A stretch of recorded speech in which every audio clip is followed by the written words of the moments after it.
Die haben mich jetzt nach Berlin versetzt. Mir kommen die Kuh da mal rauf, stand da links und rechts alle 50 Meter Protestituierte.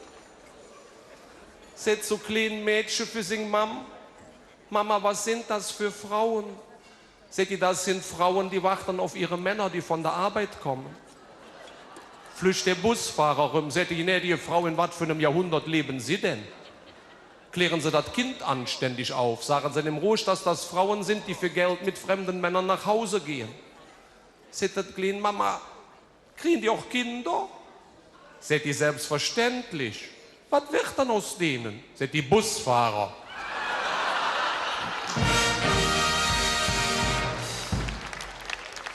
Der Bus, der war so gerappelt voll. Da stunden all Oma im Mittelgang ob ihre Steck gestützt, weil sie keinen Platz gefunden hat. Der fährt jetzt Sheriff um den Kurve, der Steck rutscht weg. Ich hatte die gerade noch geschnappt. Seht so eine junge Schnösel, der da neben saß. Oma, du musst da unten eine Junge um den Stock machen. Dann rutscht der nicht mehr weg. Seht ihr, wenn deine Papa sich vor 15 Jahren eine Junge drum gemacht hat, hätte ich jetzt einen Sitzplatz. Ich dann am anderen Tag zum Reichstagsgebäude. Ich denke, erstens unsere Bundeskanzler besuchen. Ich wollte doch nicht unangemeldet Platz, ich bin in den Telefonzell und haben der angerufen. Meinte, der wäre an der Apparat gegangen. Küttene Berliner sagte, was machen Sie da? Sage, ich versuche jetzt seit 10 Minuten unseren Bundeskanzler anzurufen. Meinen Sie, der ging an der Apparat? Sagte, da hilft nur eins, aufhängen und neu wählen.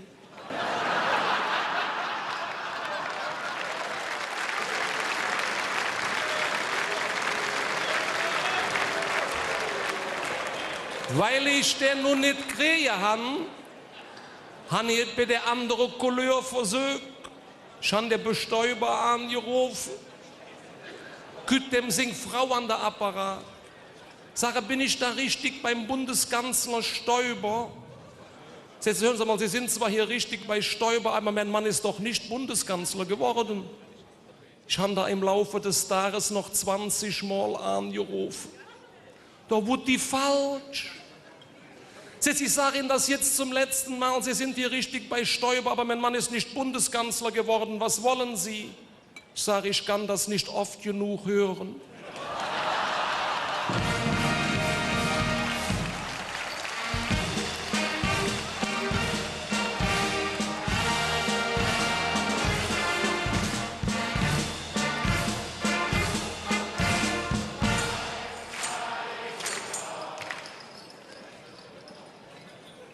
Ich bin dann ein paar Tage später auf dem Bundespresseball. Kütter zu später Stunde der Boris Beckerin und setzt sich neben mich. Ich sage, Herr Bobele, dass ich das erleben darf. Wollen wir nicht mal zusammen Tennis spielen? Ich sagte, das hat doch wohl keinen Sinn. Ich sage, warum? Ja, sagte, wann denn? Ich sage, morgen früh um 9. Sagte, ist in Ordnung. Sage, das könnte 9:15 oder 9:30 werden, aber ich komme. Ich am anderen Morgen dahin, ich habe den Aufschlag hier, wo kriegt mir der Schläger in die rechte Hand, das ging zack, zack, 6-3, 6-4.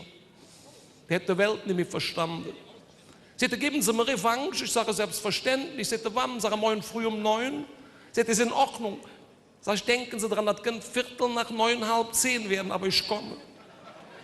Am anderen Morgen wieder dahin, ich gewinne den Aufschlag, kriegt der Schläger in die linke Hand, zack, zack, 6-3, 6-4. Der wollte sie das Leben nehmen. Sagte, wie machen Sie das? Sage, das ist einfach, wenn ich morgens wach werde und es liegt eine Frau rechts bei mir im Arm, spiele ich den ganzen Tag mit der rechten Hand. Liegt die links, spiele ich den ganzen Tag mit der linken Hand. Sagte, was machen Sie dann, wenn die mal am Rücken liegt? Sag ich, habe Ihnen doch gesagt, das kann 9:15 oder 9:30 werden.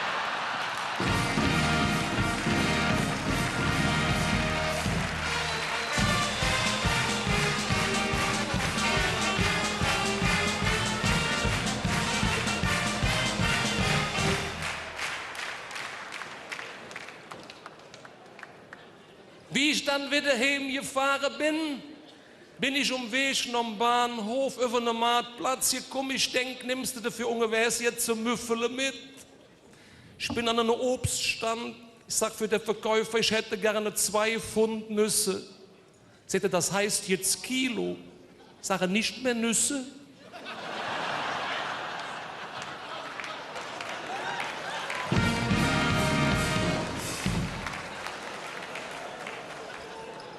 Sage, warum steht dann hier Import auf der Tüte? Seht ihr, die werden eingeführt.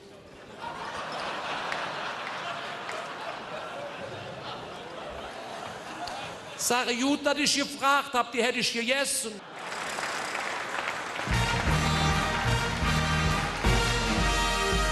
Ich bin heute gut gelaunt. Ja, wie kommt das? Ich war heute Morgen beim Zahnarzt. Moment, da kann man doch nicht gut gelaunt sein. Der war doch nicht da. Aber gestern warst du doch nicht so gut gelaunt. Ja, gestern war es sehr traurig. Ich habe im Buch gelesen, 4-mal. Der Schluss war 4-mal traurig. Was war das denn für ein Buch? Mein Sparkassenbuch. Emma, ich wollte dich immer mal fragen, hast du eigentlich auch ein Hobby? Hobby? Ich habe mehrere Hobbys. Ich war damals Bergsteiger. Ich habe einen 8000er ganz allein gemacht. Ich war 6 Wochen unterwegs. Schön. Aber kann man vergessen, kommst du oben an, kein Schwein ist da. Was soll das eigentlich?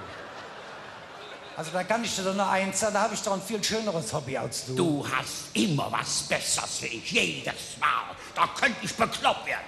Da könnte ich verrückt werden. Ich meine, es ist keine große Umstellung für mich, aber ich könnte bekloppt werden, ehrlich. Jedes Mal hast du was Besseres Ja, wie das ich. passt doch uns so.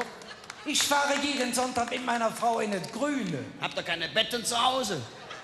Auf eine ganz große Wiese. Was macht ihr denn da? Ein Nipperchen suchen, hä? Da lassen wir doch immer einen fliegen. Wir sind so ja mit 20 Mann im Verein.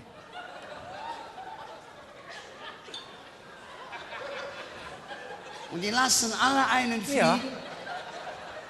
Wir haben noch ein Vereinslied. Kennst du das dann nicht? Bist du gerade am Singen oder? Und jeder hat eine Fernsteuerung. Die sind ferngesteuert. Ja. Ist gerade eine unterwegs von dir? Und die sind doch auch bei der Post angemeldet. Wer hält dann die Briefmarke da drauf? Da hätte doch jeder Singer eigenen Kanal. Hab ich auch! Das ist aber wichtig. Wieso? Ja, sonst holt doch einer den anderen runter. Ich hab vorher wo eine fliegen lassen, der ist ja nicht mehr wiedergekommen.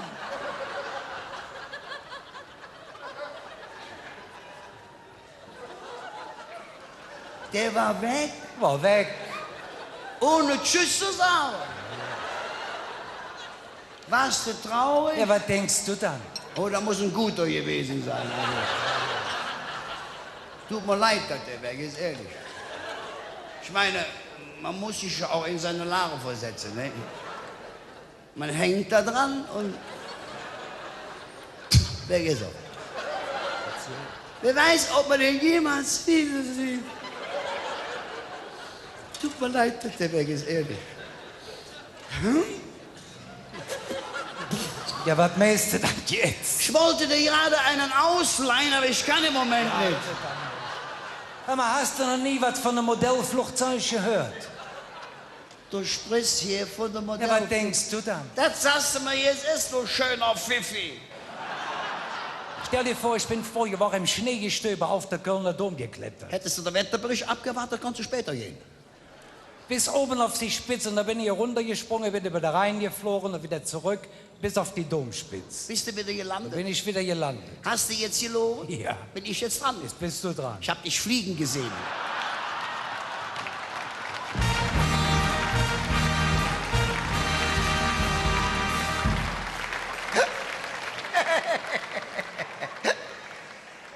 Nee, ich kann nicht sagen. Man geht mit, wenn man einen im Ohr hat. Also kaum war ich gestern Abend, so mitten in der Nacht, früh Morgen, friedlich schwankend in das Schlafzimmer geschlichen, brüllt mi Dornröschen mich an. Na, du Wingfläche Bützer setzen. Küsse doch noch ins Heim. Hast wohl festgestellt, dass es daheim doch am schönsten ist. Nee, ich sage das nicht, aber das war das einzige Lokal, was noch Opa hat. Noch gut und ja, das war Gott sei Dank Schulferien. Wir wollten sowieso uns endlich in Urlaub fahren, mit der Sache gepackt, ab vom Bahnhof mit der Bundesbahn Richtung Süddeutschland. No, wir kommen schön in Süddeutschland an, ein herrlicher Ort. Ich weiß, damals war eine schöne, heiße Sommer. Dann die Bauern, die Hühner, so ja, Eis zu fressen, aber damit ich in gekochte Eier legen sollte. Und dann haben wir in dem Ort einen Glocken bei ihr mitgemacht. Also das war jetzt Herrliches. Die Glocke waren begrenzt, die Kirche war begrenzt, das Dorf war begrenzt, der Lück war begrenzt. Und die Glocken waren zu Ehren der Jungfrauen geweiht. Waren große, schwere, mittlere und kleine Glocken.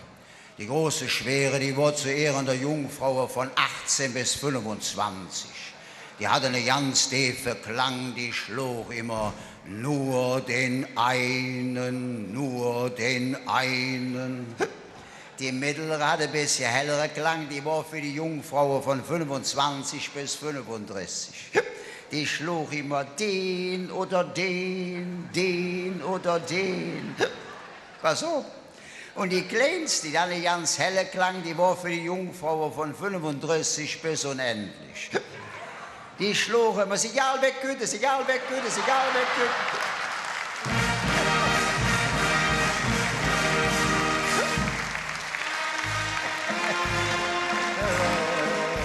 So Köln am Ring, dort klingen die Glocken, so herrlich und kühl.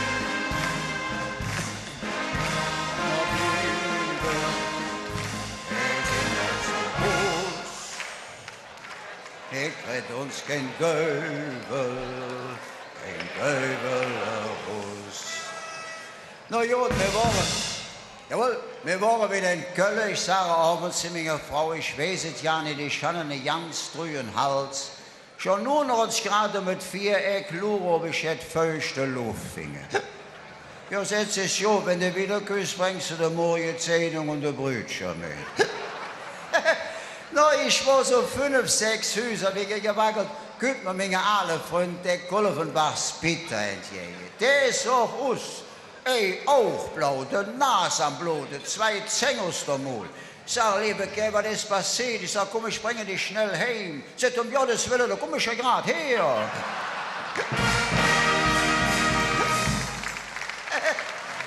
Junge, ne. Nur wir 2 in eine unserer 7 Stammkneipe. Nur der mal so etliche hatten, der Trank ja so runterlaufen lassen. Sagt der Peter, jetzt will er aber doch zick, dass wir heimkommen, sonst kriegst du daheim mal wieder geschnappt. Sagt Peter, pass auf, wenn du heimküsst, trägst du den Schon aus, gehst auf die Strümpte Trappe hoch, dann hört die Frau dich nicht. Sagt, hast du eine Ahnung, die ich nicht höre, die wieder sich ja wach, wenn das Barometer fällt. Na gut und gut, wir 2 uns an der Tür verabschiedet, der Peter links runter, ich reiß auf meine Ware an, will grad in stehende Schutzmann neben mir. Sagt, hören Sie mal, Sie wollen doch wohl nicht in Ihrem Zustand mit dem Waren fahren. Ich sage, lieber der Wachmeister, Sie sind aber doch, dass ich mich kaum noch auf die Beine halten kann. Er sagte, kommen Sie her, die Polizei, dein Freund und Helfer, ich fahre Sie nach Hause, Sie müssen mir nur den Weg zeigen. Sag's, ihr macht, Kamerad, steh ich in, gib Jas, geradeaus. Jetzt der 3. Straße, nee, der 2. Straße rechts, der nächste wieder links. Sag ich, süße Dinge, der Kreisel, da fährst du einmal ins halbe rum, dann geradeaus, so 50 Meter. Halt, stopp, sag ich, hier wo nicht. Sagte, sind Sie auch sicher? Sag, kommen Sie mir drauf, ich zeige, dass das alles stimmt. Ich sag, ist die Küche, da sind Sie im Backofen noch eine halbe Pizza liegen. Sag ich, ist das Wohnzimmer, da sitzt der Kanarienvogel auf der Stange, die Flügel hängen genau wie ich. Sag, psst, les jetzt schon mal in das Schlafzimmer rein. Sag, sind Sie die Frau, die am Bett liegt? Das ist meine Frau. Sag, sind Sie der Mann, der nebenan liegt? Das bin ich.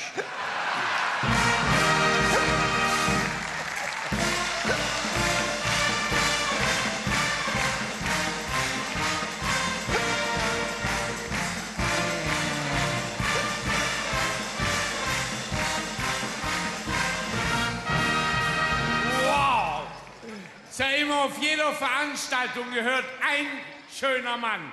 Hier bin ich! Ich freue mich. Was habe ich gehört? Frauen machen jetzt Dienst an der Waffe?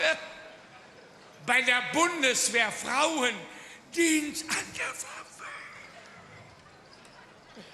Wie stelle ich mir das vor? Wenn der Krieg ausbricht, machen die Spind auf und sagen, ich hab doch ja nichts anzuziehen.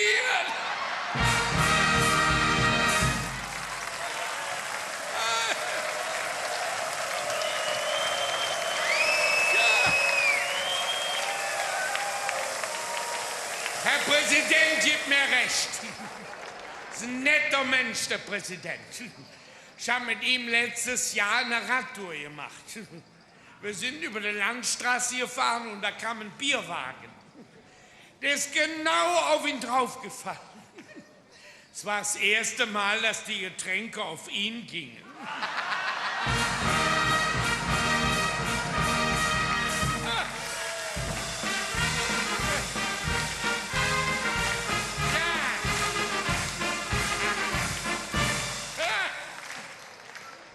Der Präsident, weil er lernt jetzt Latein. Sag, warum lernst du Latein? Sagt er, wenn ich in den Himmel komme. Da oben wird Latein gesprochen. Sag, aber Herr, willst du wissen, dass du in den Himmel kommst? Was machst du eigentlich, wenn du in die Hölle kommst? Sind ein bisschen Holländisch kann ich auch noch.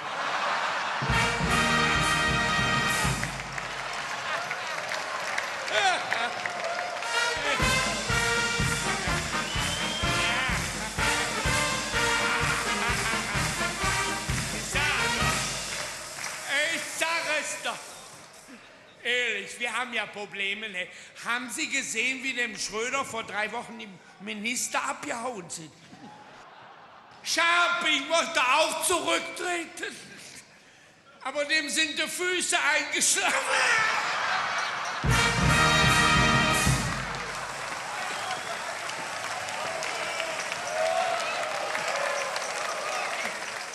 Der Scharping, der hat ja auch Probleme, nicht?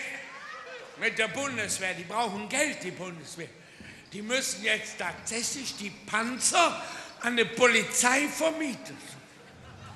An die Polizei. Können Sie sich das vorstellen? Sie fahren heute Abend nach Hause, kommt die Polizei und sagt, blasen Sie mal in dieses Rohr.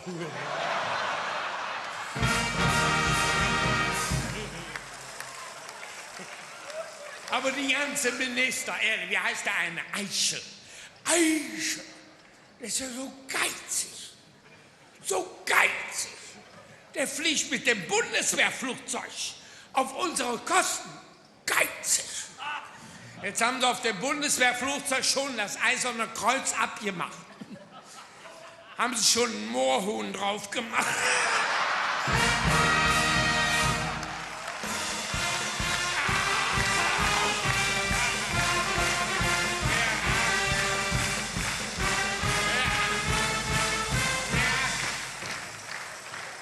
Der ist so geizig, so geizig. Wenn der in eine Anzone reinjubelt, stoppt er sich noch 2 Paar Socken in die Hosentasche. So geizig. Silvester schmeißt er eine Frosch aus dem Fenster und knallt mit der Tür.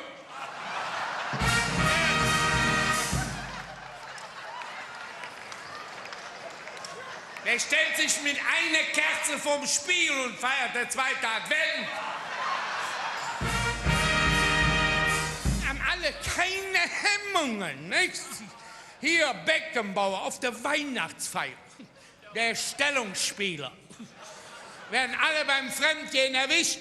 Beckenbauer beim Fremdgehen erwischt, Dieter Bohlen beim Fremdgehen erwischt, Roberto Blanco beim Fremdgehen erwischt und wollte Babsi mal ins Bett, war Boris gerade im Internet. Jetzt haben wir das, früher Traumpaar, jetzt Albtraumpaar. Jetzt hat er auch noch zugegeben, dass er Vater von einem Baby in London ist. Haben Sie das Baby vorher gesehen? Sah doch genauso aus wie Boris. Sprich doch so.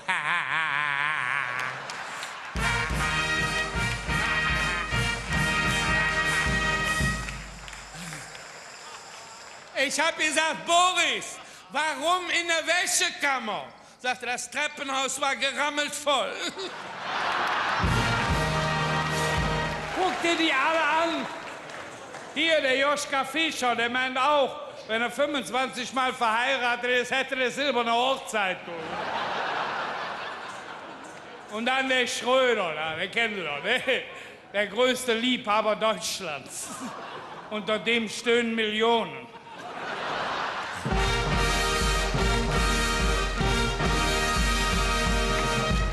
Die machen ja was mit der Gesundheitsreform. Ich habe einen Freund, der hat sich jetzt die Zähne in China machen lassen. Der hat vielleicht ein Gebiss doch. Der kann die Pflaumen durch Jachtentürchen essen. Da regen sich alle auf über diese 10 € Praxisgebühr pro Quartal. Bestell dir mal eine Flasche Sekt, da hast du 4 Quartale versoffen hier. Ehrlich, da bist du mit einer Flasche Quartalsäufer.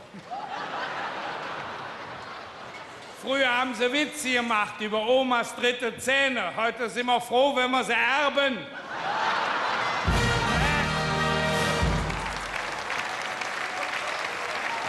Kommt einer beim Doktor raus. So geht er, so.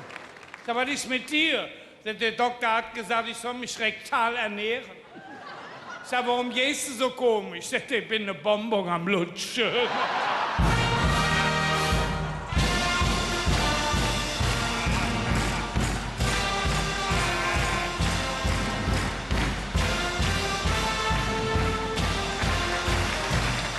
Ich habe ja Verbindung gehabt nach oben. Ich habe gesagt, lieber Gott, warum ist meine Frau so schön? Kommt die Stimme von oben, damit du dich für sie interessierst. Ich sag, lieber Gott, warum hat meine Frau so ein liebes Wesen? Kommt die Stimme wieder von oben, damit du dich in sie verliebst. Ich sag, lieber Gott, und warum ist die so blöd? Kommt die Stimme wieder von oben, die muss sich ja auch in dich verlieben. Seht ihr, so ist das im Leben. So manches Gute und auch Böse wird dir beschert. Doch das Butterblümchen sagt, das Leben ist trotzdem lebenswert. Allah, tschüss zusammen.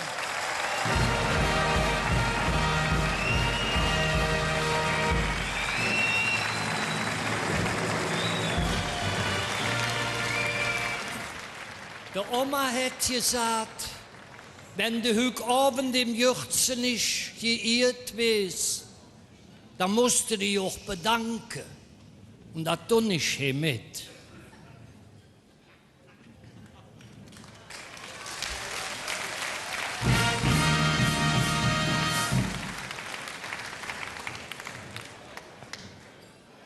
Wir sind daheim eine Armfamilie. Der Papa ist nie schön gewesen. Der hatte so eine Nase im Gesicht. Kommt so ein junger Mann bei ihm und sagt, wie küsst du da dran? Sagt der Papa, das kann ich dir sagen. Wie die Nase verjoffen wurde, bin ich in einem Augenblick zu spät gekommen. Da lachen nur noch 2 da. Ding und Ming.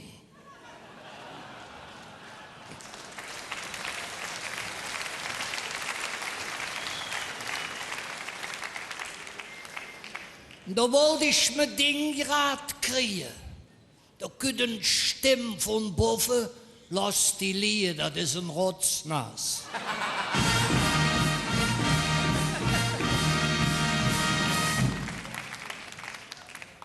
Aber der Pap hätte frisch gefunden. Hätte hier Rotpens kommen, satt und genug.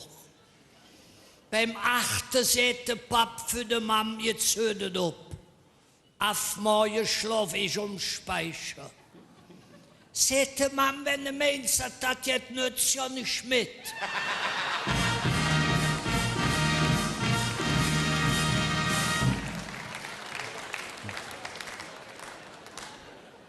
Aber durch die 8 Pence herrschte bei uns daheim große Armut. Wir konnten uns kaum jeder erlauben. Am Ende vom Jahr nahm der Pap die angesammelte Rechnungen. Der zieht mich. Da trug eine raus und die wurde bezahlt. Der Rest flog in den Papierkauf. Einmal hätte er von einem bösen Brief gekriegt. Wenn Sie nicht bis zum 31. bezahlt haben oder so, hätte Papa mir wieder geschrieben. Wenn Sie mir noch mal so einen bösen Brief schreiben, nehmen Sie an den Verlosungen nicht mehr teil.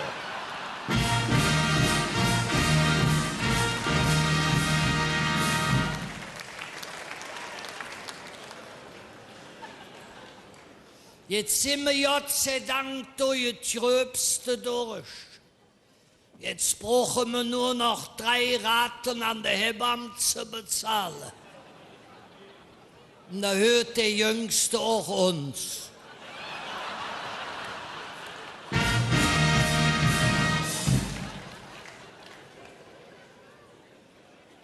Eins von meinen Bröderchen, der spricht überhaupt nicht. Er hat noch kein Wörtchen mit uns gesagt.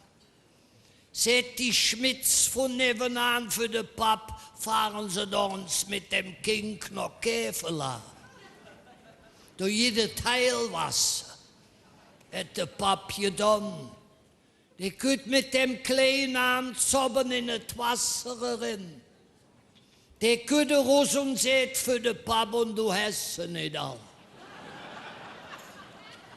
Der Pap freudestrahlend an das Telefon. Der Mama angerufen. Sagte, der Kleine spricht. Er hat für mich gesagt, ich schätze nicht all. Sagte, Mama hätte doch recht, du hast doch den Verkehrten mitgenommen.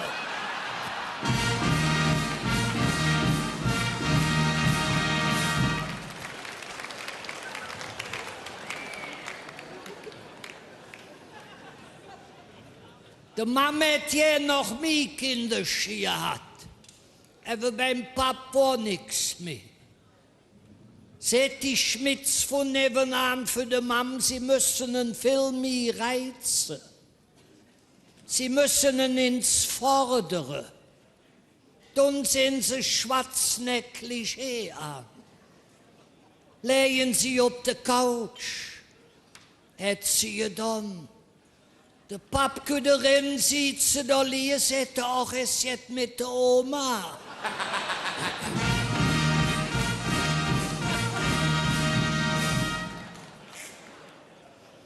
Die ganze Woche hätte man wie geübt. Mit einem roten Neckliche. Mit einem blauen Neckliche. So ja mit einem grünen. Nix. Samstags ist so über die ganze Jahr. Hätte sie sich pudelblank auf der Couch geladen. Der Pappgüterin sagte, Mam, fällt dir nichts ab. Doch, sagte Pap, das Hautfarbene steht am besten. Das könntest du nur noch ins Bügeln.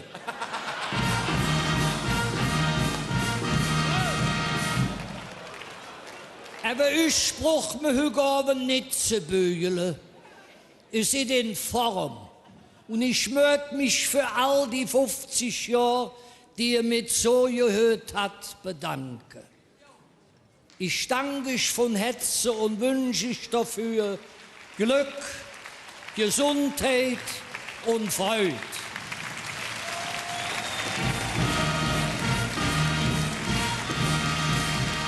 Mag dich freut, solange es geht, Kleffe dort keine Ewigkeit. Mag dich freut, niemals Verdruss, das wünsche ich von Herzen, die Dorfnuss.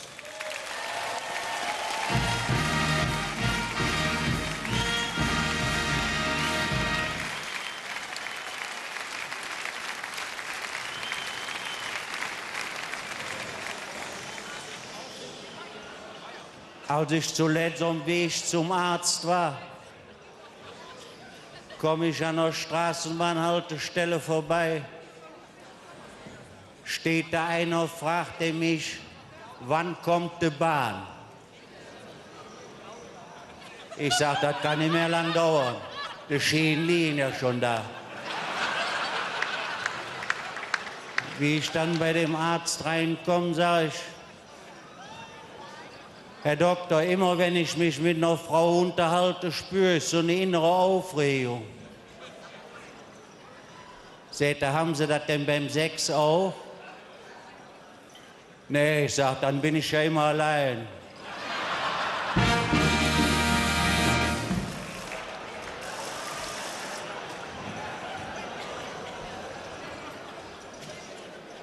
Seht ihr zu mir, waren Sie nicht schon mal hier? Ja, ich sag, vor 5 Jahren. Da haben Sie zu mir gesagt, ich hätte nur noch ein halbes Jahr zu leben. Jetzt lebe ich immer noch. Ja, seht ihr, dann sind Sie falsch behandelt worden.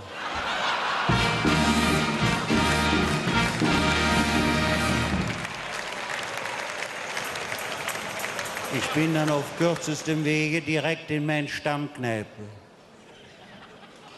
Treffe ich vor der Kneipe die Frau von einem guten Bekannten. Seht sie, und dann will ich dich mal was im Vertrauen fragen. Was sagst du dazu?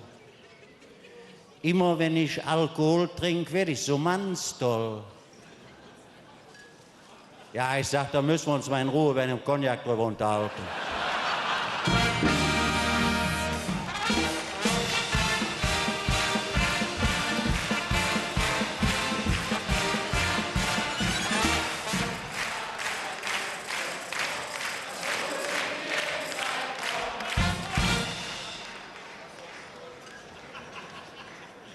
Ich sag, ich wollte dich aber auch mal was fragen. Ich sag, wenn du einen Orgasmus hast, erzählst du das deinem Mann immer direkt? Nee, Setz, ich darf den ja in der Firma nicht anrufen.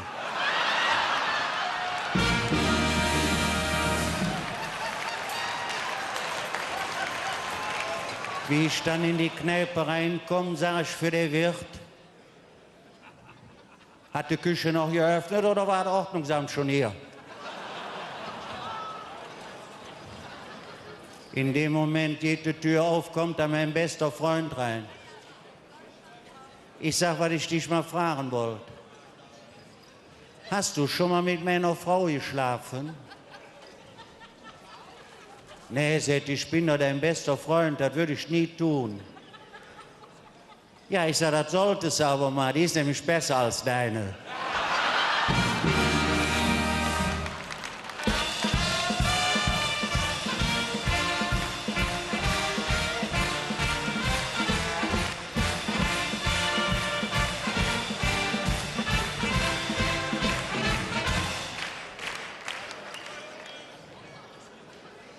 Sagte zu mir, weißt du auch, dass über 100% aller Männer nach dem Sex schon nach 10 Minuten einschlafen? Oh, ich sag, das ist aber gefährlich.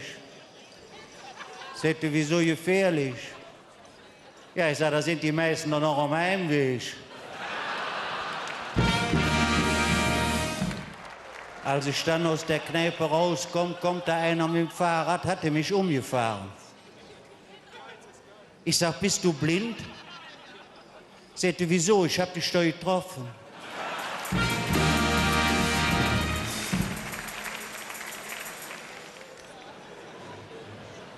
Als ich dann wieder zu Hause war, war meine Schwiegermutter auch schon da. Kommt meine Frau rein, setze, willst du dich eigentlich nicht mal um Arbeit bemühen? Wie soll das bloß weitergehen? Ich sag, was meinst du denn? Ja, Sätze, meine Mutter bringt uns das Geld für die Miete und für das Telefon. Meine Oma gibt uns das Geld für die Kleidung und meine Schwester schickt das Geld für die Lebensmittel. Ich sag, da kannst du mal sehen. Dein Bruder tut nichts dabei.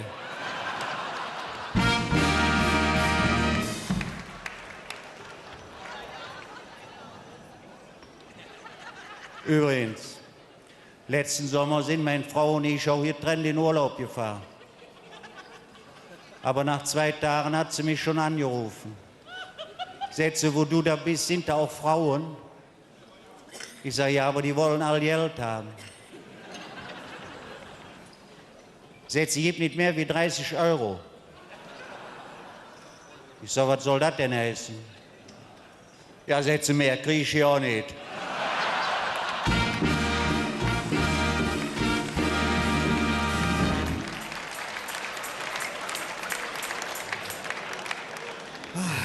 Hallo Leute! Hey, mal langsam. Ich habe da hinten jetzt in der Garderobe 1 Stunde auf dich gewartet und jetzt machst du so einen Blödsinn. Und ich möchte gerne wissen, wo du warst. Ich war ein Arzt. Um diese Uhrzeit gehst du zum Arzt. Ja, ich habe mich impfen lassen. Impfen. Ja, gegen Pocken, Typhus und Malaria. Ach, und wo fährst du hin? Kann ich nicht sagen. Und warum kannst du das nicht sagen? Sonst sagen die Leute wieder, ich hätte was gegen Düsseldorf. Jetzt hör auf! Wo kommt denn der her? Psst. Toilette? Er war nicht auf der Toilette. Doch, der hat ganz nasse Schuhe. Ja, halt doch, jetzt hörst du auf! Er kommt gerade eben hier rein, du! Also wirklich, du bist ja selten dämlich, du, weißt du das? Was soll das heißen? Du erzählst uns immer, du gehst auf die Universität, ja? Ja. Pass auf, wenn du auf die Uni gehst und die Uni mal verlässt, ja, dann muss dir eins klar sein, da musst du mal eine Prüfung ablegen. Hatte ich letzte Woche, Mathematik. Mathematik? Ja. Wie viele Aufgaben wurden denn gestellt? 15. 15? Und wie viele waren falsch? Eine. Oh, Gratulation. Und die anderen? Bin ich gar nicht so gekommen.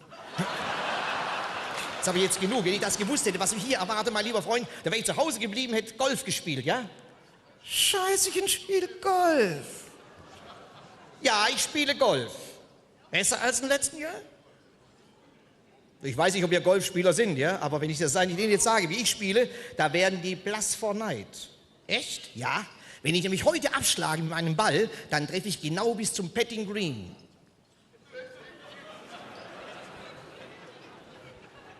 Was ist denn das? Das ist das Kurzgeschorene vor dem Loch.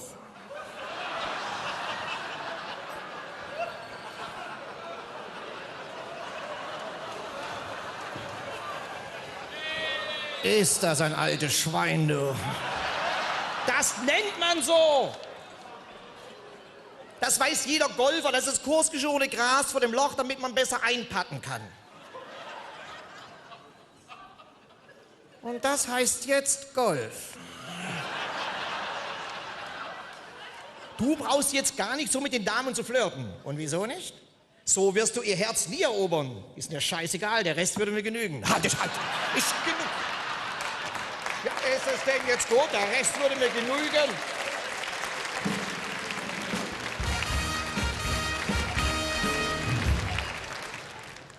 Im vergangenen Jahr hat sich mein türkischer Freund Ahmed und ich jeder am selben Tag einen neuen Wagen gekauft. Und 8 Tage später haben wir das erste Mal gemeinsam nebeneinander gewaschen. Und alles, was ich mit meinem Wagen gemacht habe, Ahmed macht es noch. Ich der Kofferraumdeckel auf, Kofferraum abgeräumt, Ahmed auch. Türen aufgerissen, Innenraum gesaugt, Scheiben geputzt, Ahmed auch. Ich in Eimer Wasser über das Dach von meinem Wagen geschüttet und da geht Ahmed an der Werkzeugkiste, holt sich eine Eisensäge raus und säge an seinem Auto so ein Stück vom Auspuff ab. Ich sag, Ahmed, was soll dann der Quatsch? Ja, sagte, wenn du deinen Wagen taufst, darf ich meinen ja wohl beschneiden.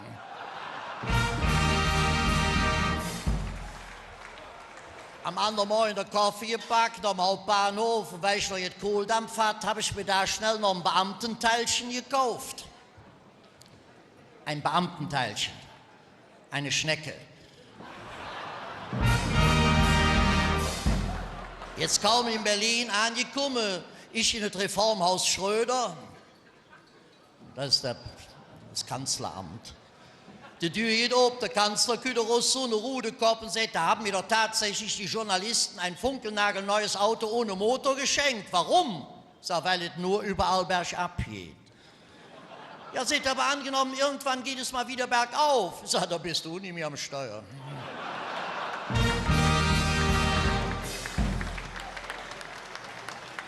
Haben Sie schon gehört, dem Stoiber haben Sie angeboten, Papst zu werden. hat er abgelehnt. Ist ja auch klar, ne? Der Stoiber und dann nur auf einem Stellvertreterposten.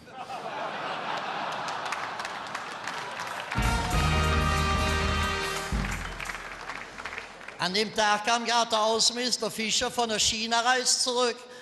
Kütti die Engweh-Runde hat einen wunderschönen jungen Pekinesenhund auf dem Arm, zeig auf das Tier und sagt, den habe ich für die Gesundheitsministerin Ulla Schmidt bekommen. Ich sage, Yoshi, ein super Tausch.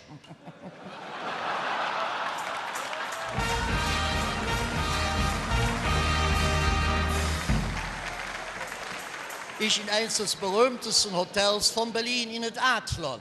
Ich hatte mich gerade häuslich um Stuhl niedergelassen, könnte eine Führer nehmen, oben an der Tisch, hält mir die Speisekarte hin und sagt, verehrter Gast, ich begrüße Sie herzlich im Namen unseres renommierten Hauses und bin beglückt, dass ich Ihnen in dieser Atmosphäre gepflegtester Gastlichkeit die unübertroffenen Vorzüge unserer kulinarischen Spezialitäten präsentieren darf.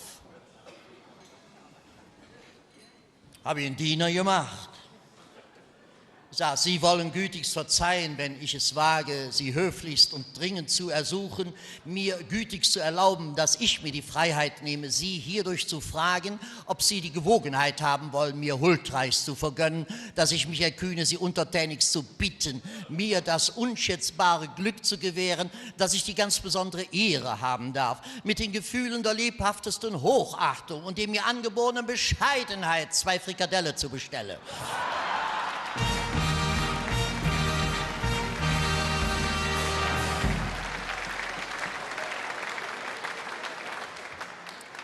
Nur weil ich schwieger wollte in der Schweiz, in der nächsten Zoren Richtung Bern. High Fidelity.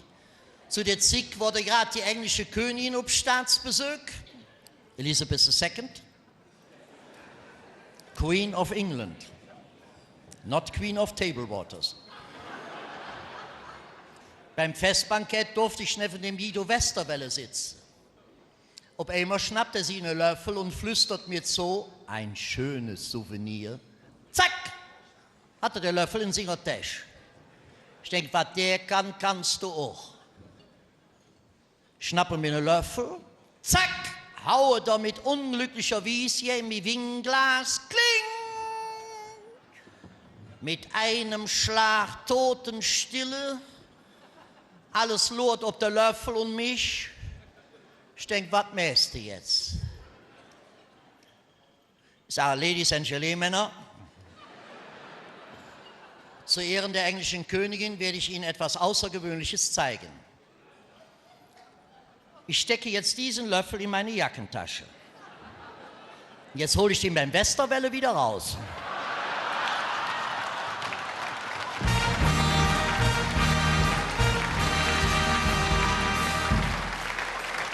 Meine Damen und Herren, ich komme aus Porz. Ist jemand aus meiner Heimat heute Abend hier? Oh, so weit vorne.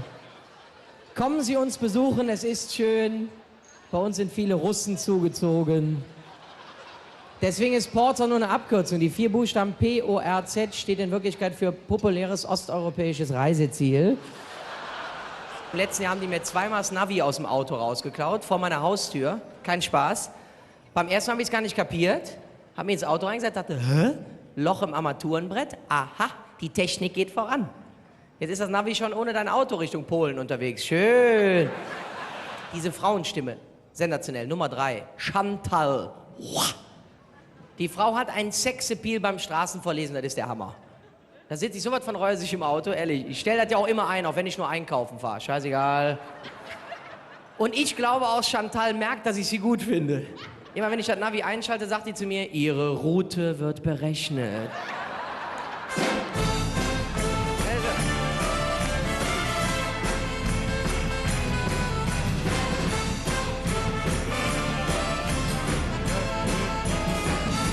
Ich habe jetzt mal im Bekanntenkreis nachgeforscht. Ein Freund von mir ist Vater geworden. Ich sage, wie heißt dein Sohn? Originalantwort, Severin. Oh, schön, so heißt mein Wasserkocher. Hey! Was ist denn, wenn es ein Mädchen geworden wäre? Hieß die Roventa? Ich glaube, den Vogel abgeschossen hat Franziska von Almsick. Haben Sie das gelesen? Die nennt ihren Sohn Don Hugo. Was ist das denn? Don Hugo? Da merkt man doch, Chlorwasser kann auf die Dauer doch nicht so gesund sein. Oder?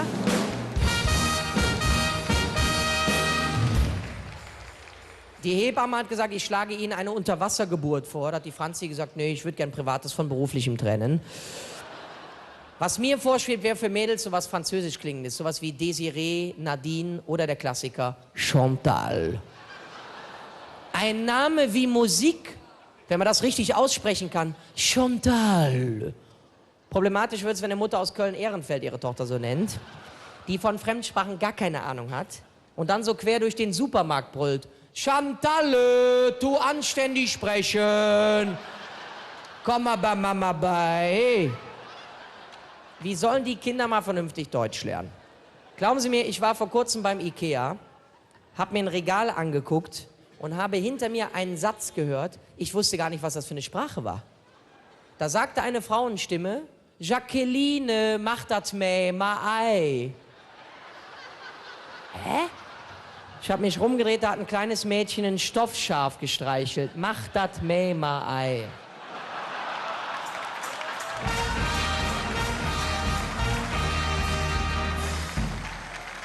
Bei mir in der Nachbarschaft haben sich ein Ehepaar unterhalten, die sind 28 Jahre verheiratet. Da hat er laut zu seiner Frau gesagt, hör uns, Brigitte, eins sag ich dir. Wenn ich irgendwann mal sterbe, wirst du dich ganz schön umgucken. Hat sie gesagt, umgeguckt habe ich mich schon, jetzt musst du nur noch sterben, ne?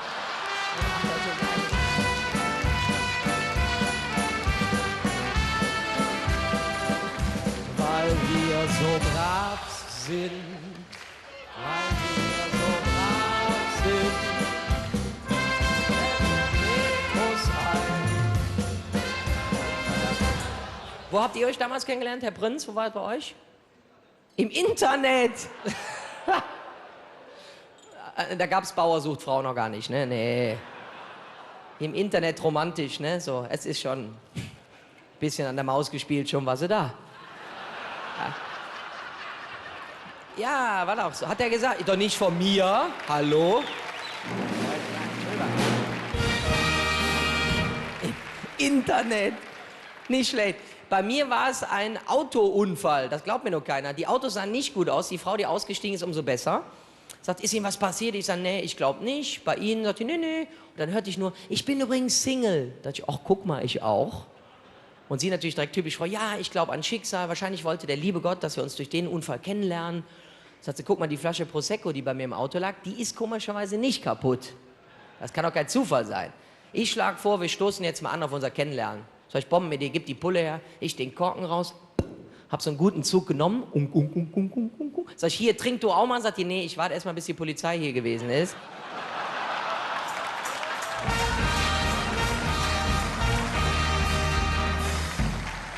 Meine Frau und ich haben ein bisschen Angst, dass es langweilig wird. Wir haben uns was sehr Schönes ausgedacht. Wir machen das jetzt so, der als erster abends nach Hause kommt, kann bestimmen, was es zu essen gibt. Das ist super. Müsst ihr alle mal ausprobieren. Ich war als erster dran, hatte alles vorbereitet. Kam die Süße nach Hause und sagt, Schatz, was gibt's denn zu essen? Da hatte ich den alten Tigertanga noch mal aus dem Schrank geholt. Hab mir so eine Rose zwischen die Zähne genommen. Sagt, Schatz, heute Abend gibt es nur Schaum, Wein und Liebe. Das 5-Gänge-Menü all-inclusive. Ein super Abend. Jetzt habe ich schon gedacht, mal sehen, was sie sich morgen Abend einfallen lässt. Bin so ein bisschen später nach Hause gekommen, Tür auf, hab schon mal gerochen. War aber nix. Sag, was gibt es denn zu essen? Da kommt die um die Ecke, die Haare durcheinander, Make-up verschmiert, sagt, heute gibt's nur die Reste von gestern.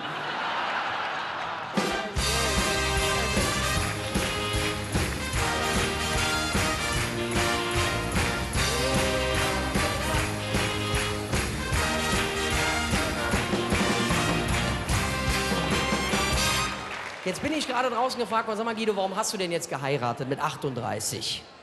Es gibt zwei Gründe. Der erste Grund, ich hatte lange Zeit Respekt vor dem Junggesellenabschied, weil das artet ja komplett aus. Eine arme Sau läuft immer im Hühnerkostüm rum. Das ist meistens der Bräutigam, da hatte ich gar keine Lust zu. Und da musst du mal sehen, was abends los ist in Köln, wenn die Junggesellenabschied feiern, die Burschen. Da wird gesoffen, auf die Fresse gehauen, rumgegrölt. Für viele ist das Junggesellenabschied, für Rudi Assauer normales Wochenende auf Sylt. Und der zweite Grund, warum ich geheiratet habe, ist einfach, ich musste ein Versprechen einlösen. Es war vor einiger Zeit, kann man glaube ich erzählen. Mich hatte eine verheiratete Frau angesprochen und hat gesagt, Guido, komm ich mal besuchen. Tagsüber, da ist mein Mann auch gar nicht da. Problem war, Schlafzimmer im 1. Stock. Würde ich heute von abraten. Man war damals jung, wir haben so ein bisschen geküsst. Nach 10 Minuten sagt die, die Haustür. Mein Mann, ich gehe runter, versuche den abzulenken. Guido, tu was. Dann stehst du da, nackt im 1. Stock. Guido, tu was. Was machst du denn da? Ich habe ein Stoßgebet losgelassen. Sagt, lieber Gott, wenn ich das überlebe, werde ich sesshaft und werde bald heiraten. Da stand der Kollege auch schon vor mir. 1,95, 120 Kilo. Sympathieträger. Was machst du da? Ich stand nackt vor dem, hab so ein bisschen in die Hände geklatscht, um den abzulenken, wie so ein Flamenco-Tänzer für sozial Schwächergestellte. Sagt er, wer sind Sie denn? Hab ich gesagt, Kanz, Umweltamt der Stadt Köln. Ich bin der Kammerjäger. Ich bin gerufen worden wegen Ihres Mottenproblems. Er sagt, das ist interessant, Sie sind aber nackt. Sag ich, kannst du mal sehen, wie aggressiv die in diesem Jahr sind?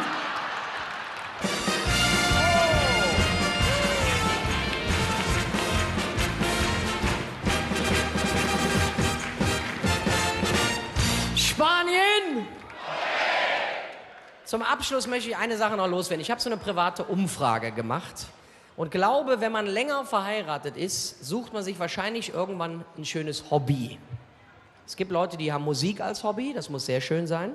Karneval ist ein schönes Hobby. Ich spiele noch ein bisschen Fußball. Ich habe aber einige Kumpels, die sind alle so 10, 15 Jahre verheiratet. Die haben jetzt angefangen zu angeln. Das ist allerdings ganz bitter. Wobei die gesagt haben, du, einmal im Jahr mit 8 Kästen Bier macht Spaß. Die haben sich donnerstags abends getroffen und gesagt, wir sehen uns am Samstag um 6:30 in Much, gar nicht weit von hier am Angelteich, bitte pünktlich. Waren auch alle einverstanden, bis auf Karl-Heinz. Der hat gesagt, es geht nicht. Genau am Wochenende Hochzeitstag, ich kann leider nicht mit. Sagt die Kalla, wir gehen einmal im Jahr angeln. Sagt er, es geht wirklich nicht. Jetzt kommen die samstags morgens um 6:30 an die besagte Stelle. Wer sitzt da?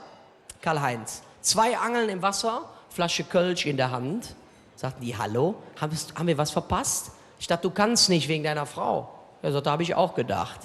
Aber als ich Donnerstagabend nach Hause gekommen bin, habe ich mich kurz ins Wohnzimmer gesetzt, mach den Fernseher an.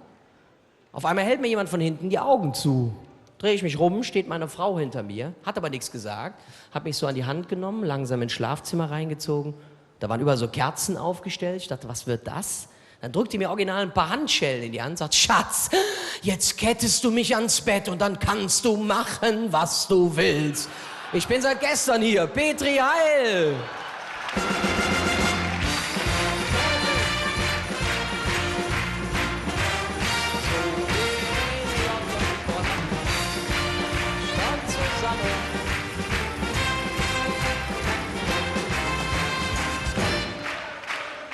In der Not, Junger, 100 und Blut,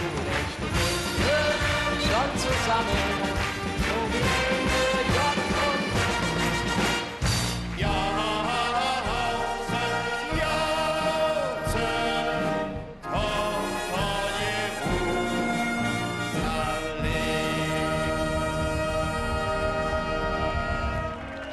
Wahnsinn!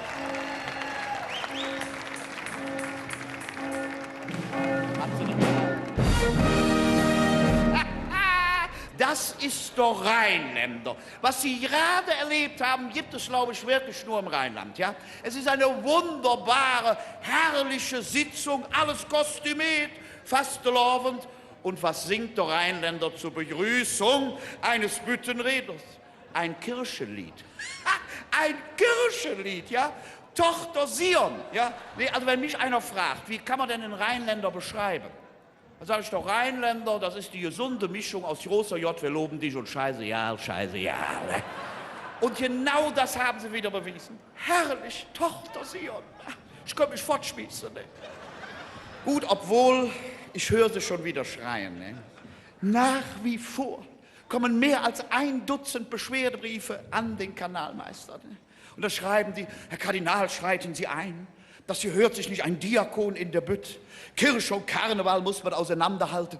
Die Kirche muss öffentliche Inszenierungen meiden. Ja, ich sag, habt ihr sie noch ganz all? Ja? Was war denn bei der letzten Papstwahl? Das war doch eine Weltinszenierung, ja? Ich sag, dann nenn mir doch mal eine Organisation, die es fertig bringt, dass man eine Woche lang im Fernsehen nur einen Schornstein sieht, ja? Das war doch so. War es nicht so? Ne? Du konntest doch noch rauskommen, wann du wolltest. Ne? Du konntest nach Hause kommen, wann du wolltest. Mach jetzt die Fernsehkiste an. Schornstein. Ach nee, du nicht so RTL. Schornstein. Egal, wo du hinzapptest, Schornstein. Sogar nachts. Und unten lief immer so ein Schriftband durch. Heute nichts Neues auf dem Petersplatz. Wieder nur schwarzer Rauch auf dem Petersplatz. Die einzigen auf dem Petersplatz, die mit dem schwarzen Qualm umgehen konnten, waren wieder die Rheinländer. Ja, sicher. Schwarzer Qualm haben die sich in ja, kann die sagen. Kuderup, Kuderup, Kuderup. Bei Palms, da ist der Beat.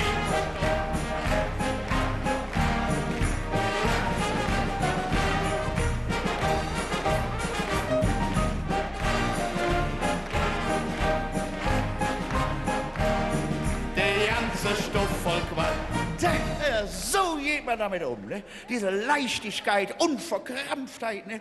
Natürlich gehört das zusammen, Kirche und Karneval, ne? Ich meine, ich könnte ja noch die Kritiker verstehen, ja? Wenn ich Witze hätte, ja?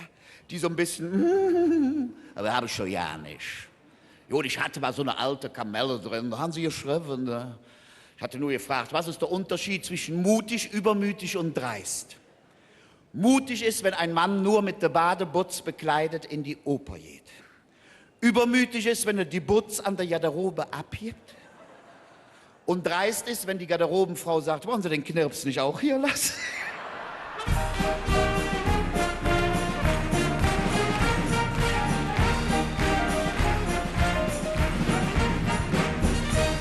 Und es gibt so schöne Witze, ne? Aus dem Bereich, kann ich alle erzählen. Ne? Zum Beispiel folgenden, jetzt nur mal als Beispiel. Ja. Von der Betriebsfeier. Ne? Chef und Sekretärin im Rausch der Leidenschaft. Ne? Nächsten Morgen die große Reue, es war nur ein Fehltritt, oh Gott, komm, sowas vergessen, Fehltritt. Ja, von wegen, 2 Wochen später kommt sie und sagt, Chef, ich bin schwanger. Katastrophe, oh, was soll ich machen, ich möchte meine Ehe retten und so weiter. Die sagt, Chef, richte dich nicht auf, ich habe die Lösung. Ich wollte immer schon nach Amerika auswandern. Das kannst du mir jetzt finanzieren. Außerdem war für mich klar, wenn ich mal Mutter werde, nur alleinerziehend. Also alle Probleme gelöst. Oh, sagte, das wäre gut. Ne? Aber hören Sie, wenn du in Amerika das Kind kriegst, dann möchtest du dabei erfahren. Ja, schreib ich in eine Karte. Ne? Nee, sagte, die kann doch meine Frau lesen. Ne? Chef, wir verabreden jetzt ein Losungswort. Oh, sagte, das ist gut. Ne? Pass auf, wir nehmen Sauerkraut. Sauerkraut ist unverfänglich. Ne? Wenn ich lese Sauerkraut auf einer Karte, dann weiß ich, alles klar, das Kind ist da und gesund. Gut. 9 Monate später. Kütt die Ehefrau und sagt, hören Sie, Liebchen, du hast eine Karte aus Amerika kriegen. Ja, was steht dann drauf? Er sagt, so eine bescheuerte Karte hast du schon nie gelesen. Da steht drauf, 3 Portionen Sauerkraut, 2-mal mit Würstchen, 1-mal ohne.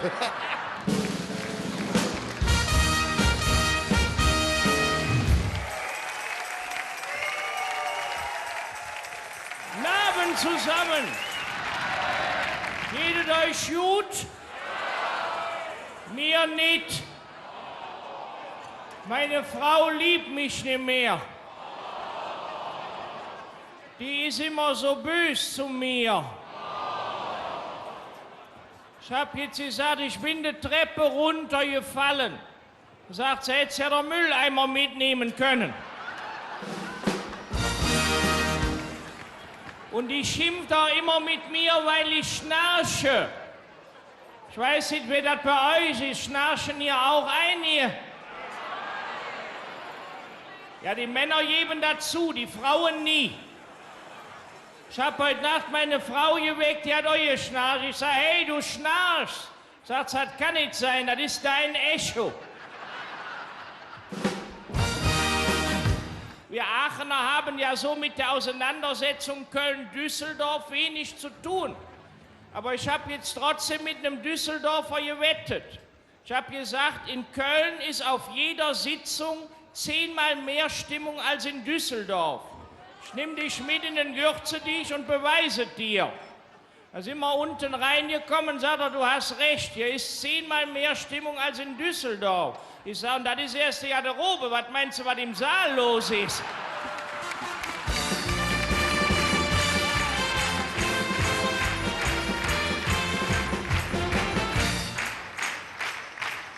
Wobei, was wir im Rheinland alle gemeinsam haben, ist unsere Sprache. Und die ist teilweise völlig sinnlos.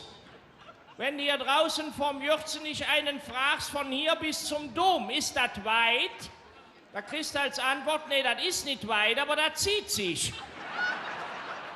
Da weißt du immer noch nichts. Und so ist das auch, wenn du im Rheinland in eine Autowerkstatt gehst. In Deutschland fragst du, funktioniert der Wagen oder der Motor oder funktioniert er nicht? Dann kriegst du als Antwort ja oder nein. Im Rheinland fragst du, tut es nicht oder tut es nicht? Und da kriegst du als Antwort, da steckst du nicht drin. Und wir haben so eine sinnlose Sprache auch beim Essen. Wenn du bei uns fragst, können wir essen, ist es fertig, kriegst du als Antwort, nee, der Salat ist noch nicht durchgezogen. Das musste mal einem in Deutschland sagen, hier ist eben Salat durchgezogen. Da sagte er, ja, der ist während der Ampel entgegengekommen. Und wir haben auch teilweise Gerichte, die jetzt so in Deutschland zumindest nicht von der Bezeichnung her gibt oder die ja nichts mit Essen zu tun haben. In Deutschland ist ein Teilchen ein kleiner Teil von etwas Größerem.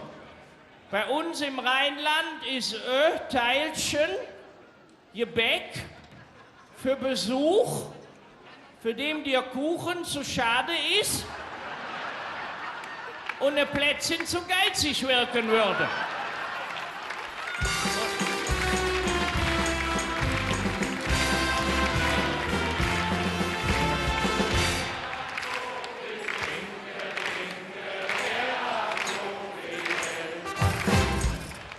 Und wir haben auch teilweise eine richtige Geheimsprache im Rheinland, die man in Deutschland ja nicht verstehen würde. Wenn bei uns ein Ehepaar durch den Ort geht und er sagt zu ihr, gucken Sie da vorne, ist das nicht der Dingens?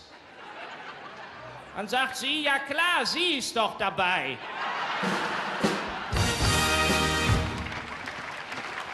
Und das wird nur noch übertroffen von den Gesprächen von Frauen beim Friseur.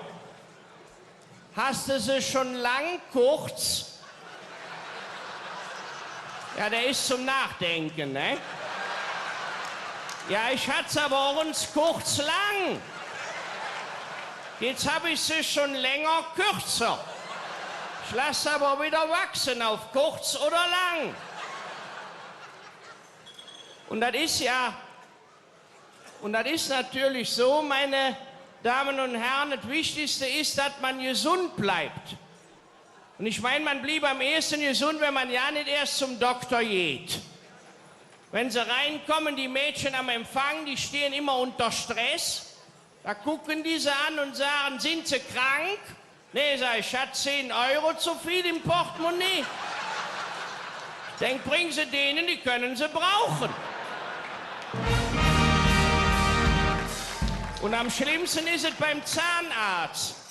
Ich meine, da müssen Sie ja schon mal hin, wenn so Notfälle sind. Ich hatte mir voriges Jahr von Leichnam an einem Kotelettknochen eine Plombe rausgehauen. Und da müssen Sie dann zum Notdienst. Da müssen Sie erst mal suchen.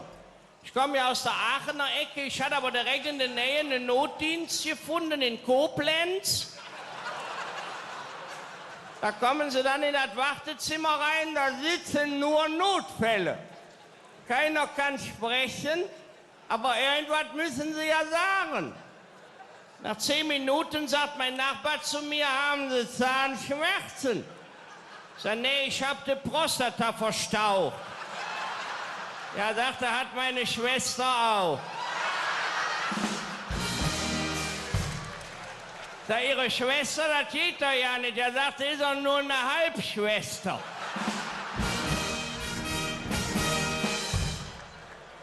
Daneben saß einer, ich sag, wovon haben Sie es denn? Sagte, von Pfirsiche. So haben Sie die Büchse mitgegessen. Nein, sagte, ich habe auf einen Kern gebissen. Daneben saß einer, ich sag, wovon haben Sie es denn? Sagte, von Bananen. Sag, da ist doch ja kein Kern drin. Nee, ich bin drauf ausgerutscht und auf die Fresse geflogen.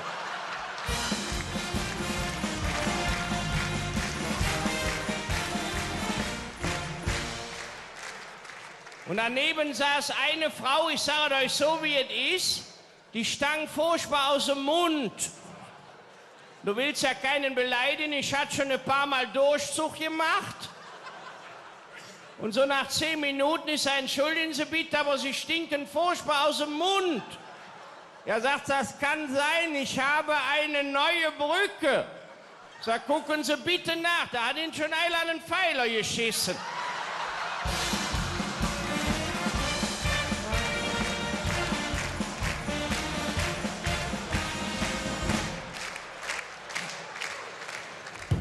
Ja, liebe Narrinnen und Narren.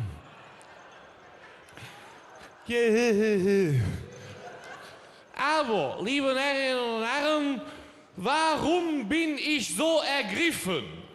Weil ich Angst hatte, ich müsste hier heute ganz alleine mein Feierabendbier trinken.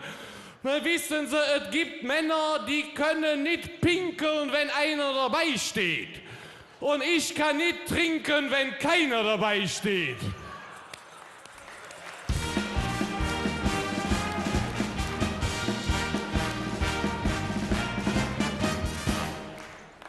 Kleiner Gruß aus der Küche. Liebe Herren und Herren.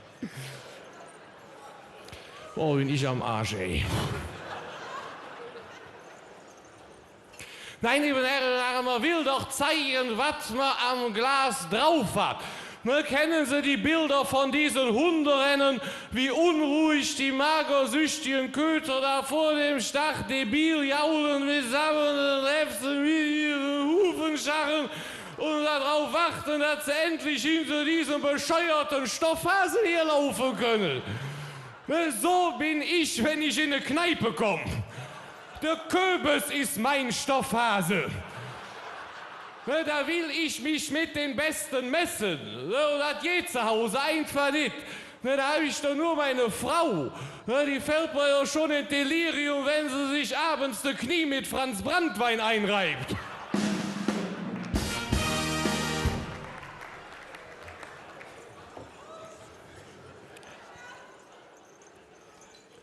Nein, und deswegen, liebe Herren und Herren, deswegen freue ich mich ja so, dass wir uns heute hier schön zusammen den Kessel verplomben, weil es ist doch beileibe nicht mehr selbstverständlich, dass sich die Leute noch persönlich treffen. Die sitzen lieber den ganzen Tag mit dem pfiffigen Gesichtsausdruck eines Kalbes vorm Bolzenschussgerät. Sitzen die zu Hause bei Facebook und warten drauf, dass sie endlich einer anstupst. Ihr lieben Leute da draußen am Bildschirm, wenn ihr körperliche Nähe sucht, dann kommt auf unsere Sitzung. Da wird geschunkelt bis zum Schleudertrauma. Unsere Stammgäste bringen sich mittlerweile ihre eigene Halskrause mit. Und letztes Jahr hat sich einer so blöd zwischen den Sitzbänken verkeilt, den haben sie mit der Hydraulikschere rausgeholt. Das ist das richtige Leben. Anstupsen ist für Weicheier. Wer andere Leute anstupst, der trinkt auch Klausthaler Schorle.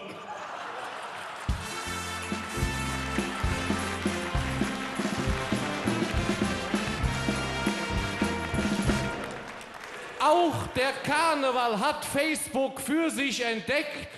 Das sieht man zum Beispiel am Kölner Sessionsmotto. Das kennen wir alle. Social Jack, kunterbunt vernetzt. Ja, Entschuldigung, aber das hört sich doch an wie ein Übungssatz beim Logopäden. Als das Motto verkündet wurde, da haben da ganz viele gedacht, um Gottes Willen, jetzt haben sie beim Festkomitee die Medikamente eigenmächtig abgesetzt.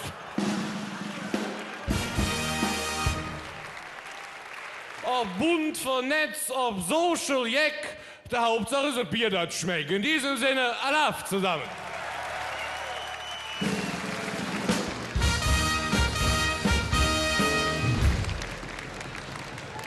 Hast du mal hinter so einem 15-jährigen Bengel an der Supermarktkasse gestanden, der versucht mitzurechnen? Ach du Güte.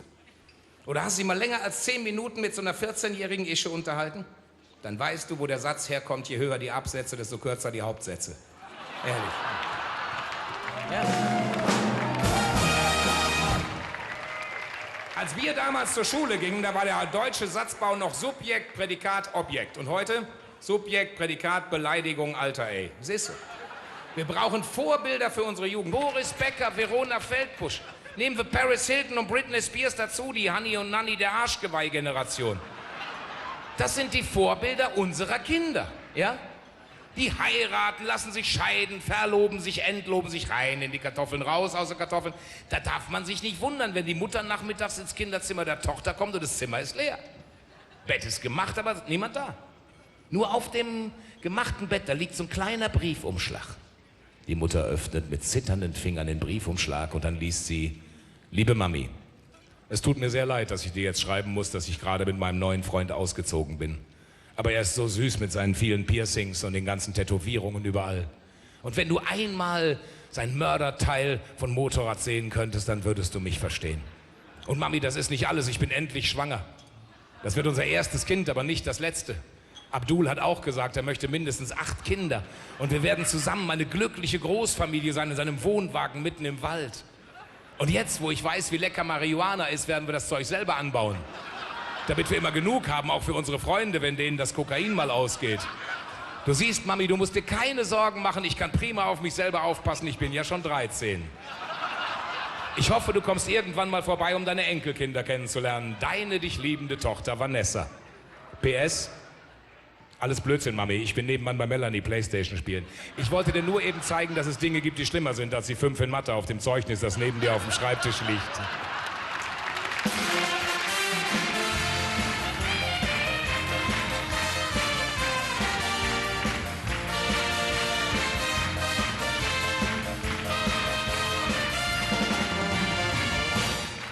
Ich bin so alt, ich habe meine Frau noch ganz normal kennengelernt, ohne Internet. Das ist heute undenkbar. Ich habe meine Frau noch ganz normal auf der Firmenfeier beim Wichteln gezogen. Ja? Heute haben die E-Darling, Elite-Partner und am schlimmsten ist Parship, oder? Aber Parship ist ja in der Lage, mir einen kompletten Fernsehabend zu versauen. Da sitzt du, wie sich das gehört, in der Jogginghose vorm Fernseher, willst einen schönen Film gucken. Da kommt 20 Mal dieser Werbespot, 20 Mal. Und immer sitzt da diese bildhübsche blonde Ische. Bildhübsch, aber scheinbar schwer vermittelbar. Weil die sitzt da jeden Abend. Und die sagt immer den gleichen Satz. Die sagt immer: Alles, was mir zum Glück noch fehlt, ist der Richtige. Ich Parshippe jetzt. Ich Parshippe jetzt. Bis dahin geht's noch. Schöne Frauen kann ich angucken, das kriege ich hin. Aber dann kommt diese tiefe, sonore Männerstimme und die geht mir so auf den Sack. Die sagt dann immer: Alle 11 Minuten verliebt sich ein Single über Parship. Alle 11 Minuten. Klingt gut, oder? Dann wollen wir das mal eben gegenrechnen. Ich habe das recherchiert. Parship hat ca. 5 Millionen zahlende Mitglieder. Alle 11 Minuten findet sich ein Pärchen, macht pro Stunde 6, sind über den Tag 144, macht im Jahr 52.560 Pärchen.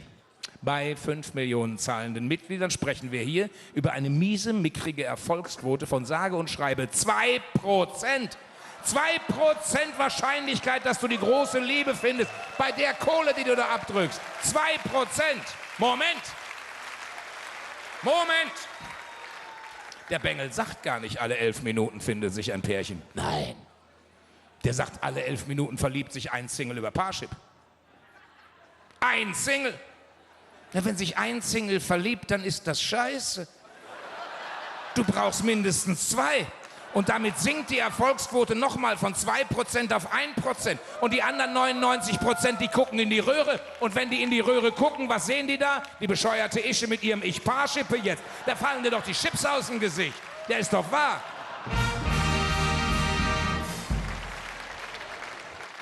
Aber ich habe eine Frage, weil jetzt habe ich diese Chance einmal hier. Ja? Ich meine, 1400 Menschen, universell gebildet, mit einem IQ von über 150 hast du auch nicht jeden Abend im Publikum. Aber hier ist es nun mal so.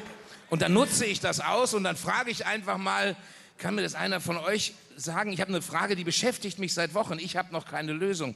Wenn die Engländer komplett aus der EU austreten, also ganz raus, total weg, Hard Brexit, ja? Dürfen die dann wieder ganz normale Glühbirnen benutzen? Weil dann würde ich doch ein bisschen neidisch, ja. Weil der Brexit selber hört man ja, so einfach soll das gar nicht werden. Das ist vielleicht eher so. Für die Engländer war der Euro doch bloß Schund. Jetzt ist er mehr wert als ihr blödes Pfund. Juhu. Raus aus der EU. Der Chef EU-Hasser hieß Nigel Farage. Dann trat er zurück, der hat die bloß verarscht. Hey, hey. Miss Theresa May. Wenn James Bond wieder auf Verbrecherjagd geht, und zwar im Namen ihrer Majestät, kann es sein, dass ihm der Bösewicht entgeht, weil er wieder stundenlang an der Passkontrolle steht. Ja, Brexit ist so, oh, ich glaub's nicht. Die sagen no, no, no, unglaublich. Ja, die schießen sich selbst ins Knie. Brexit ist doof.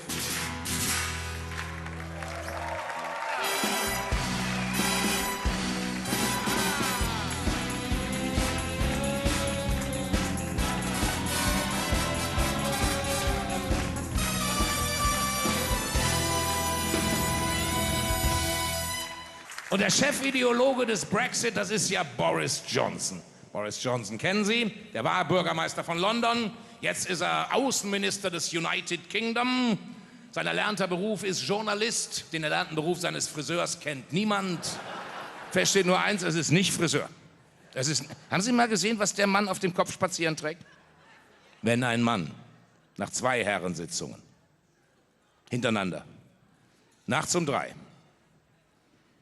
hackenbreit nach Hause kommt und dann versucht, sich mit verbundenen Augen einen Wischmopp auf den Kopf zu setzen, dann sieht er wahrscheinlich aus wie Boris Johnson. Aber der muss so aussehen. Wenn du in der Liga der bekloppten Rechtspopulisten Mitglied werden willst, dann musst du so aussehen. Hier, Geert Wilders. Geert Wilders, der wahnsinnige Holländer. Ja? Haben Sie die Frisur gesehen? Wie ein blondiertes Perückenschaf auf Speed. Ja? Und da möchte ich Ihnen eine kleine Geschichte erzählen. Ich verbringe meine Sommerwochen gerne in Holland. Mein Esszimmer steht beim Italiener. Ich liebe französischen Wein. Mein Sohn hat viele Freunde in Polen und meine Tochter hat auf Malta studiert. Ich habe ein Kellerregal aus Schweden. Und im letzten Strandurlaub in Spanien hat mir ein sehr netter Bulgare eine total echte Schweizer Uhr verkauft. Sehen Sie, das ist Europa. Das hat keine Schranken, keine Schlagbäume. Und wir müssen kein Geld wechseln. Und wir haben uns das in den letzten 70 Jahren aufgebaut und wir müssen jetzt verdammt aufpassen, sonst ist das in 7 Jahren Geschichte.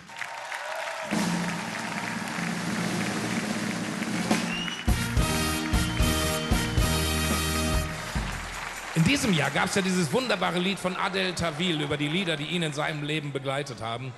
Und über die Lieder, die mich im Fastelovend begleitet haben, könnte ich auch so ein Lied singen. Mein Vater war ein Pimmock, als er nach Trizonesien kam. Meine Mam haute in Unna, die rief Koche in die Pann. Ich bin am Ring gelandet, ich war überhaupt nicht jeck. Um Wirtschaft zu studieren, meist in der Wirtschaft ob der Eck. Ich stand im Februar für der Wirtschaftstür und dann passierte es mit mir, denn ich hörte diese Lieder von dem Dom, der blieb in Kölle, von dem Mann, der Räuber war. Die Musik wollte ich bestellen, ich brauchte keinen, der mir erklärt, wie man Fastelovend wird. Kölle, du bist sehr voll und ich war schon infiziert. Und ich singe diese Lieder, solange die Butz noch hält. Vom Puppekarte tanzen, das ist das Schönste auf der Welt. Die Blackbirds bleiben meine Helden. Ihr Lied von der Kölsche Brück sing ich 25 Jahre. Es war eine super geile Zick.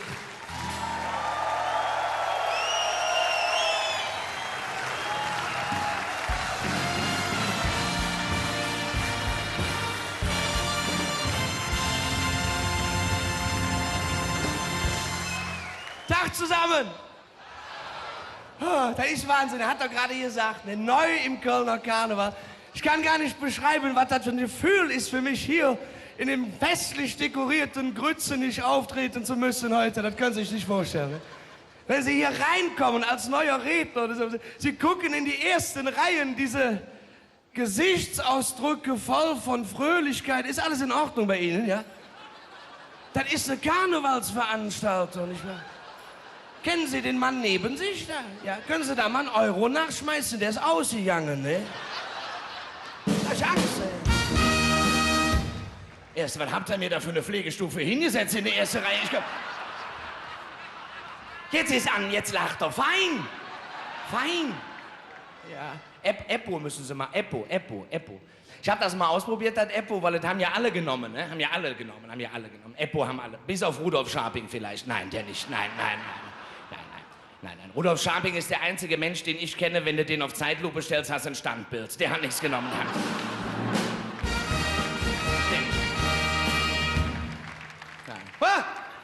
Ah, Entschuldigung, hat sich an Tisch 1 einer bewegt. Komm ich durcheinander. Alles klar? Nee, Scharping, der hat nichts genommen. Nein. Ich war letzte Woche, war ich mit Scharping Golf spielen. Der hat das Bällchen genommen, hat es auf den Boden gelegt. Bis er ausgeholt hatte, war Gras über der Ball gewachsen. Das ist herrlich. Da kommt nichts, ne? Aber Eppo, schreiben Sie sich bitte auf. Eppo. Das Blöde ist ja, das ist illegal, ne? Das ist aber nicht so schlimm in Köln. Wenn du in Köln was Illegales machst, dann gehst du einfach in die große Kirche, machst ein Kerzchen an und ist alles wieder gut. Ne? Ich hab das gemacht. Ich war in der großen Kirche und es ist ja so schön geworden. Wir haben ja renoviert. Kardinal Meissner war ja im Baumarkt, hat neue Fenster gekauft, toll geworden, ja.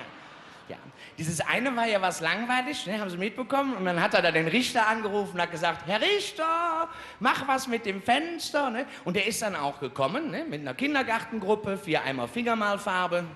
Und dann hat er das Fenster schön bunt getupft. Ne? Und da hatten die Kölner Spaß. Nur der Meissner nicht. Ne? Der Meissner hat sich aufgeregt über das Fenster. Ne? Stand da. Was soll das für ein Fenster sein? Man kann ja nichts erkennen können und das in einem Dom, der meinen Namen trägt. Der Meissner.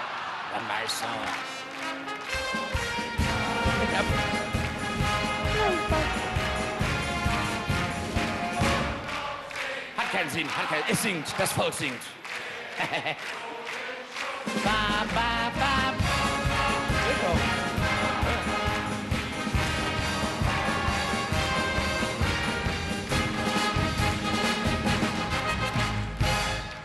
Herr Quoth, Sie sind ein Genie. Tisch 1 lebt. Es ist herrlich. Ich dachte, ich krieg's sie nicht, ne? Der Meissner, in meinem Dom. Hab ich gesagt, Herr Meissner, reg dich nicht auf. Mach wie immer, pump hier mal 1 Kilo Weihrauch in die Hütte. Da siehst du von der Geburt bis zur Auferstehung alles in dem Fenster. Und Schön. Wir fangen jetzt mit der Rede an. Das war jetzt genug. Ich muss mich immer erstmal einrufen. Man muss immer mal gucken, wie sind die Leute drauf. Ich fange jetzt an. Obwohl, was heißt, ich fange an? Was bist du als Büttenredner in Köln denn noch wert? Ja, entweder du darfst nichts sagen oder darfst irgendwas nicht anfassen, was nicht politisch korrekt. Irgendwas stimmt immer nicht. Man darf ja überhaupt nichts mehr erzählen. Was hatten wir früher für eine schöne Zeit, wir Büttenredner? Ja, wir hatten Schrammer, wir hatten Meissner, wir hatten FC. Da konntest du rein grätschen, da war alles möglich. Der Schrammer, der hat sich morgens ins Taxi gesetzt, hat gesagt, fahren Sie mich irgendwo hin, ich werde überall gebraucht. Da gab's Themen genug, verstehst du? Ja? Kardinal Meissner, das waren immer sichere 8 Minuten für jeden Büttenredner. Das war herrlich, als der Mann noch da war. Und dann FC, das war früher immer, ne, da waren Sie noch ja nicht da war FC immer, jetzt können wir Fußball spielen, kannst du auch keine Witze mehr drüber machen, das ist furchtbar. Nein, im Gegenteil, der FC hat uns einen neuen Feiertag geschenkt, den 16. September 2016, den Tag, an dem der 1. FC Köln nach 7.329 Tagen das erste Mal wieder an der Spitze der deutschen Bundesliga-Tabelle gestanden hat. War schön, es war so schön. Gut, es war sehr kurz, aber wir waren oben, ne? Ich habe das abends im Fernsehen gesehen, als sie die Tabelle eingeblendet haben, habe ich den Fernseher eingefroren. Ist ja geil. Ich sag, egal wie die Saison läuft, am Ende taue ich ihn auf und feiere Meisterschaft. Da kenne ich nichts, da habe ich Spaß dran. Ne? Sagt ein Nachbar von mir, sagt Metzger, das ist ja Quatsch, was du da machst. Ich sag, was? Sagt der Fernseher einfrieren, das grenzt ja an Dummheit. Ich sag, nein, an Dummheit grenzen Kanada und Mexiko. Das ist was anderes im Moment. Das ist, Jetzt mal Terre.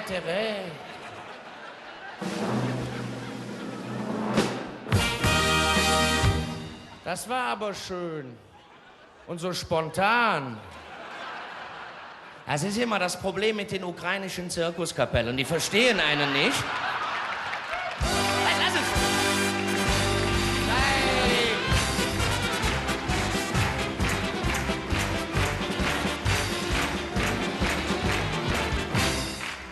Nein, aber es ist für die Auswärtigen. Ich muss weg. Das ist für die Auswärtigen, nochmal, um das nochmal rüberzubringen, das ist diese kölsche Mentalität, mit der ertragen wir alles. Ne? Der kölsche Glaube ist blöd, der Glaube und der Karneval. Gerade der Karnevalsmusik ist ja nicht schön. Guck mal, 35 Jahre Höhner, das hält frisch, die sehen aus wie neu teilweise. 40 Jahre Marie-Louise Nikuta, 40 Jahre. Da war ich -4, wurde ich schon am Singen, ist ja Wahnsinn, oder? Oder aber auch, muss man also ganz ehrlich an der Stelle auch mal sagen, Blackfirst finde ich als junger Mann im Kölner Karneval, finde ich das sehr erstaunlich.